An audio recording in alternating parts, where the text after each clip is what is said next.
కాబట్టి నాకు తెలియదు కాబట్టి నేను కామెంట్ చేయలేను. కానీ తాగుబోతాని కంటే, తిరుగుబోతాని కంటే, ఒక రౌడీ కంటే, ఒక గుండా కంటే అంత ఘోరంగా మాట్లాడుతున్నాడంటే ప్రజాస్వామ్యాన్ని అపహాస్యం చేస్తున్నాడు.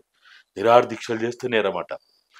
ఏ నిరాహార దీక్షల ద్వారా అయితే భారతదేశాన్ని స్వతంత్రాన్ని సాధించుకున్నాం, బ్రిటిష్ వాళ్ళని ఎల్లగొట్టినాం, అహింసా మార్గం, గాంధీ పథకం, గాంధీ మా నాయకుడు అని చెప్పుకోబడినటువంటి, గాంధీ స్థాపించిన పార్టీ అని చెప్పుకోబడుతున్నటువంటి కాంగ్రెస్ పార్టీలో పిసిసి అధ్యక్షుడిగా ఉండి ఆ పార్టీ తరఫున ముఖ్యమంత్రిగా ఉన్నటువంటి నువ్వు నిరాహార దీక్షల్ని కూడా, అమరార నిరాహార దీక్షల్ని కూడా అపహాస్యం చేస్తావా? ఇదేనా నువ్వు ఇలా అమర నిరాహార దీక్షలు చేస్తున్న, అపహాస్యం చేస్తున్నావు అనుకుంటున్నావేమో కానీ నీ పార్టీ స్థాపక కారకులైనటువంటి, ఈ దేశానికి స్వాతంత్రం రావడానికి కారకుడైనటువంటి, చెప్పుకుంటున్నటువంటి, జయంతులు వర్ధంతులు చేసుకుంటున్నటువంటి గాంధీని అవమానపరిచినట్టు. ఆంధ్రప్రదేశ్ అవతరణ పొట్టి శ్రీరాములు 36 రోజులు అమర నిరాహార దీక్ష చేసి ఆంధ్రప్రదేశ్ అవతరణ కారకుడైందని చెప్పినావు. మరి అమర నిరాహార దీక్షల్ని మరొకవేళ నిరాహార దీక్షల్ని అపహాస్యం చేస్తే ఓ రేవంత్ అన్న ధర్నా చౌక్ పోయి, ఇందిరా పార్క్ దగ్గర పోయి ఎందుకు ఉపన్యాసాలు దంచినావు? నిరాహార దీక్షలు చేసేటోళ్ళకి దండలు ఎందుకు వేసినావు? బోకెలంటే ఇలాగే దండలు ఎందుకు వేసినావు? బొట్లు ఎందుకు పెట్టినావు? జిందాబాద్లు ఎందుకు కొట్టావు? వర్దిల్లాలు ఎందుకు అన్నావు? అంటే నిరాహార దీక్షలు చేస్తే నీ దృష్టిలో తప్పే, ప్రశ్నించే తప్పే, నిరసన తెలిపితే తప్పే, వీధుల్లోకి వచ్చి ప్లే కార్డు పట్టుకొని మా హక్కులు కావాలి, మా సమస్యలు పరిష్కరించండి అని మాట్లాడితే తప్పే. అంటే నీకేంది, ఒక్క రేవంత్ రెడ్డి జిందాబాద్ అంటేనే వాడు మంచోడా? నీ మోచి నీళ్ళు తాగి నీకు భజన చేస్తే మంచోడా? నిన్నెవడు ప్రశ్నించొద్దా? నీ దగ్గర ఎవడు వచ్చి మాట్లాడొద్దా? మేము అందరం మీ జీతగాలి అనుకుంటున్నావా? నీ పాలగాలి అనుకుంటున్నావా? నీ మోచేతి నీళ్ళు తాగటోడు అనుకుంటున్నావా? నువ్వు ఇచ్చే పదవుల ఆశతోటి నీ దగ్గర నీ పాదాలు మొక్కుకుంటూ నీ ఇండ్ల చుట్టూ తిరిగేటోళ్ళు అనుకుంటున్నావా? ఏమనుకుంటున్నారు మీరు ప్రజలంటే? మీరే చెప్పిండ్రు ఎల్బీ స్టేడియంలో ప్రమాణ స్వీకారం రోజున మేము ప్రజలకు సేవకులమని చెప్పిండ్రు. ప్రజలకు సేవకులు అంటే అర్థం ఏంటిది? ఒక ముఖ్యమంత్రి విధి నిర్వహణలో భాగంగా ఉదయం 10 గంటల నుంచి సాయంత్రం 5 గంటల దాకా పని ఉన్నా లేకున్నా సెక్రటరీలో కూర్చోవాలి. నువ్వు ప్రజల జీతగాడివి, ప్రజలు ఏర్పాటు చేసుకున్న జీతగాడి నువ్వు. నీ నీ నీ కుర్చీ ఎక్కడుంది? నీ డ్యూటీ ఎక్కడుంది? నీ కార్యాలయం ఎక్కడుంది? మీరు తాగే నీటి బిందువులు కూడా మా చెమట చుక్కలే, గుర్తుపెట్టుకోండి. మా రెక్కలు ముక్కలు చేసుకొని మేము కట్టే ట్యాక్సుల ద్వారా మీరు ఒక్కొక్క మెతుకు తింటున్నారు, గుర్తుపెట్టుకోండి. మీరు తిరిగే వాహనాలు, మీ అనుకొచ్చే జామర్లు, మీ అనుకొచ్చే 100 కొద్ది కార్లు, మీ అనుకొచ్చే ఫైర్ ఇంజన్లు, మీ అనుకొచ్చే అంబులెన్స్లు ఎవరు అనుకుంటున్నారు? మీ జాగిరి అనుకుంటారా? మీ కుటుంబం కష్టం చేస్తే వచ్చింది అనుకుంటారా? మీ వంశం కష్టం చేస్తే వచ్చింది అనుకుంటారా? మా కష్టార్జితం గుర్తుపెట్టుకో రేవంత్ అన్న. ఇవాళ మీరు 4 కోట్ల తెలంగాణ ప్రజలకి గౌరవ ముఖ్యమంత్రి కాబట్టే మేము మీ గురించి మాట్లాడుతున్నాం. లేకపోతే మాకు మీరెవరు, మేమెవరము, మీరెక్కడా, మేమెక్కడా, మాకేమవసరం? 18 గంటలు కష్టపడతా ఉంటుండే కదా సార్ చంద్రబాబు నాయుడు లాగా. ముందు 12 పడుతుండే సార్, చంద్రబాబు నాయుడు ముఖ్యమంత్రి అయ్యాడు, 18 గంటలు కష్టపడతా ఉంటుండే. ఏం దోసుకోవడానికా, దాచుకోవడానికా, ఇటువంటి అరాచకాలు చేయడానికా? ఏం చేసిండు సార్ అరాచకాలు? ఇప్పుడు చూస్తలేమా? అర్ధరాత్రి వేళ మహిళల్ని, స్టూడెంట్స్ ని పోలీస్ స్టేషన్లు పెట్టడం అరాచకం కాదా? అది ప్రజాస్వామ్యమా?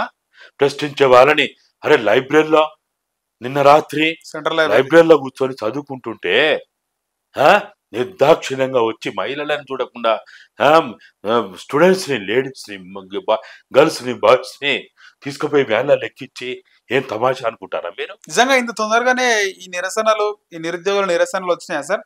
దీని వెనకాల మళ్ళీ ప్రతిపక్ష బీఆర్ఎస్ కానీ, బీజేపీ కానీ, వేరే కాంగ్రెస్ వ్యతిరేక శక్తులు ఉన్నాయంటారా? అన్న ఎప్పుడైనా గుర్తుపెట్టుకోండి, పెద్దలు చెప్తారు, బిడ్డ పిల్లల్ని కనడం కాదురా గొప్పతనం, పిల్లల్ని సాకి పోషించి పెద్దోళ్ళని చేయడం గొప్పతనం అని అంటారు. ఒకవేళ నీకు కన్న తర్వాత నీకు సాగడం చేత కాకపోతే, పోషించడం చేత కాకపోతే, సంరక్షణ చేయడం చేత కాకపోతే, వాళ్ళు ఎక్కడైనా పోయి అడక తినడానికన్నా అనుమతి ఏమంటారు?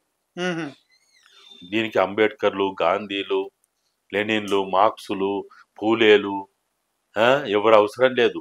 సామాన్య రైతులు చెప్పే ముచ్చట ఇది. అయితేనేమో మనమన్నా పెట్టాలి. ఉమ్, లేకపోతే వాళ్ళు బతకడానికి ఎక్కడైనా పోయి అడక్క తినైనా బతకమని చెప్పాలి. ఉమ్. అది ధర్మం, అది న్యాయం. నేను పెట్టా ఇంకో దగ్గరికి పోనీయా అంటే ఏందన్నట్టు? అంటే ఏందన్నట్టు? ఇదేనా న్యాయం? ఇదేనా ప్రజాస్వామ్యం? వన్ వే రూలింగ్ ఏమో సార్, ఆ? వన్ వే రూలింగ్ ఏమో. ఏమని రూలింగ్? రూలింగ్ ఇదేమన్నా? రూలింగ్ అంటారా దీన్ని? మీరేమనుకున్నారు? రేవంత్ రెడ్డి ముఖ్యమంత్రి అయితే ఎట్లుంటది అనుకున్నారు పరిపాలన? నాకైతే చాలా స్పష్టత ఉంది. నేను ఇప్పుడు కాదు, ఎన్నికల కంటే 6 నెలల ముందే రేవంత్ రెడ్డి గారి ఎంపీ కార్యాలయం ఏదైతే పెద్దమ్మ గుడి గలీలో. పెద్దమ్మ గుడి దగ్గర ఉన్నటువంటి ఆఫీస్లో రేవంత్ రెడ్డి, ఇదే వేం నరేందర్ రెడ్డి, ఇదే ఆయన కామారెడ్డి, ఆయన ఇప్పుడు ఏదో చైర్మన్ అయింది కదా, ఉమ్, ఆయన కానీ బలరాం నాయక్ కానీ ఎంపీ ఇప్పుడు కొత్తగా అయిన ఎమ్మెల్యేలు కానీ వాళ్ళు వీళ్ళ అందరి సమక్షంలో చాలా స్పష్టంగా చెప్పిన, రేవంత్ అన్న మీరు గనుక మీ పద్ధతులు మార్చుకోకపోతే, మీ ఆలోచన విధానాన్ని మార్చుకోకపోతే, మీ ప్రవర్తన మార్చుకోకపోతే నా దృష్టిలో అయితే మీరు కేసీఆర్కి కుడి భుజమో ఎడమ భుజం అవుతారు, అన్నో తమ్ముడు అవుతాడని నేను స్పష్టంగా ఇలా కొత్తగా చెప్పింది కాదు. నేనేదో కావాలంటే మీరు ఆ రోజు అక్కడ ఉన్నటువంటి వాళ్ళు ఎవరెవరైతే ఉన్నారో వాళ్ళని పోయి అడగండి మీరు. అరే నాలాంటి వాడికి నాకేమి భయం? నాలాంటి వాడికి ఏం భయం? నేనేమన్నా పదవులు ఆశించేటోళ్ళా? లేకపోతే వాళ్ళు వేసే మోచేతి నీళ్ళకి ఆశపడి వాళ్ళంటే తిరిగేటోన్నా? నేను ఎన్నడో నాకు ఎమ్మెల్యే టికెట్లు, ఎంపీ టికెట్లు, పదవులు ఇస్తా అంటేనే మా గొంతులో నాయన మా తెలంగాణని బాగు చేసుకుంటే చాలు, మా అమరవీరుల ఆశయాలు సాధిస్తే చాలు, ఉద్యమ ఆకాంక్షలు నెరవేర్తే చాలు, నువ్వు చిన్న కోరికతోటి బతుకుతున్న నాలాంటి వాడికి ఏం భయం? నాలాంటి వాడికి ఏముంటుంది ఆడ? నాలాగా లక్షల మంది ఉన్నారు. ఏం భయం ఉంటుంది? ఏం ఆందోళన ఉంటుంది? కాకపోతే ఎక్కువ ఏం చేస్తారు? కేసులు పెడతారు. అంత కాకపోతే బెయిల్ రాకుండా చేస్తారు. అంత కాకపోతే కఠినమైన కారాగార వాసనలో పడేస్తారు. అంత కాకపోతే ఇంకేదన్నా శిక్షలు వేయిస్తారు. అంతకంటే ఎక్కువ ఏం చేస్తారా? ఇంకా ఎక్కువ ఏమైనా చేస్తే రౌడీలని గుండాలను పెట్టి చంపిస్తారు. ఇంతేనా? ఇదేగా చేయగలిగేది? ఇంతకంటే ఎక్కువ చేస్తారా? ఇది వాళ్ళు చేయాలన్నా? ముఖ్యమంత్రిగా ఉండే చేయాలన్నా? ఎవడేం చేస్తారు? వీధిలో ఉన్న రౌడీలు కూడా పని చేస్తాడు. వాడు అనుకున్నట్టు ఎవడైనా వినకపోతే వాడిని చంపుతలేరా? నువ్వు చేసేది ఏముంది? రౌడీ చేస్తాడు. దానికి ఒక రాజ్యాంగము, ఒక చట్టము, ఒక కేసులు, ఒక కోర్టు, ఇవన్నీ కావాలన్నా? అంత అవసరం లేదు కదా. మేమేమంటున్నాం? మేము ఇవాళ ఏమడుగుతున్నాం? మీరు ఇచ్చిన డిక్లరేషన్లు, మీరు ఇచ్చిన 6 గ్యారంటీల రూపంలో ఉన్న 13 గ్యారంటీలు, మీరు ఈ సమాజానికి మీరు ప్రతిపక్ష పార్టీలో ఉన్నప్పుడు ఏదైతే మాట్లాడిందో గవి మాత్రమే గుర్తు చేస్తున్నాము. ఇంకా 4 సంవత్సరాల 5 నెలలు నువ్వే ముఖ్యమంత్రిగా ఉండు, లేకపోతే నీ పార్టీ తరఫున ఎవడన్నా ఉండని. అంతేగాని ఈ రాష్ట్రంలో ఈ ప్రభుత్వాన్ని కూలగొట్టే ప్రయత్నం ఎవ్వడు చేసినా వాడు ఇక్కడ బతికి బట్టగట్టలేడు. ప్రజల తీర్పుని కాదని ఎవడైనా రేవంత్ రెడ్డి మాట్లాడినట్టు, ఆయన భజన మీడియా మాట్లాడినట్టు ఎవ్వడు ఈ ప్రభుత్వాన్ని కూల్చడు. అంత దమ్మున్నోడు ఎవ్వరు లేడు ఇక్కడ. ఈ ప్రభుత్వం మీద ఒక ఎంటిక వాలదు. ఈగ దోమ వాళ్ళని ఎక్కడ చూసుకుంటాం. అవసరమైతే ఎవడైనా ఈ ప్రభుత్వాన్ని కూల్చడే ప్రయత్నం చేస్తే మా ప్రాణాలను ఒడ్డైనా ఈ ప్రభుత్వాన్ని కాపాడుకుంటాం.